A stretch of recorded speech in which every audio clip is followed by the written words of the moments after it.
It's wonderful to see the Maui rainforest from the air, but to really appreciate its inner beauty, you've got to get down on foot and go for a hike. So I'm here with Jason from Maui Eco Adventures. And Jason, tell me about this little tree. Well, it's funny you say that, Bo, because as far as ficus go, this is a little tree. This is a young ficus. It's somewhere between 60 to 80 years old, but they can get hundreds of years old and get much larger than this. It looks like several trees, and ficus will do that. And what they do is these small vines behind you, they drop these aerial roots. When they hit the ground, they root into this nice springy root net that we're standing on. It's like a trampoline. Yeah, and they become another trunk to support the tree. The branches can keep growing out and keep dropping vines to support it.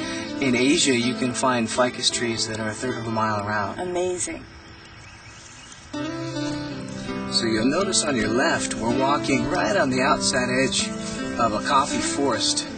Right through here. No matter where you hike in Hawaii, it seems like every valley has a little coffee belt somewhere.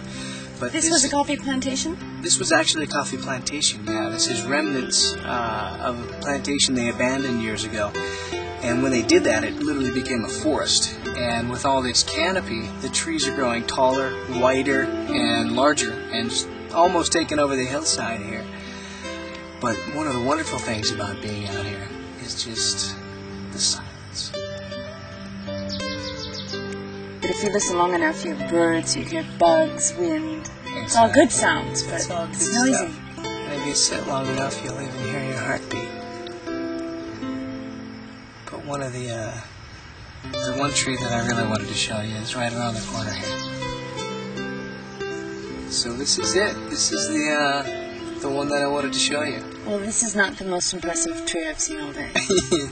Well, it's not at first appearance, but it is pretty impressive. One of the neat characteristics of the leaves, the way they erode away to leave this little skeleton behind. And it's called the Ficus religiosa. It's beautiful. They believe, if you're Buddhist, that Buddha found enlightenment under a Ficus religiosa tree. Yes? Yeah, and they actually believe that this tree is, maybe a second generation cutting of the original tree in India that Buddha did find enlightenment under. Second generation? Second generation. It's a cutting from a large one in Oahu that came from the original. Okay, I'm impressed. Yeah, but of course the best part of it is the name. It's commonly called the Bo tree. Really? Of course.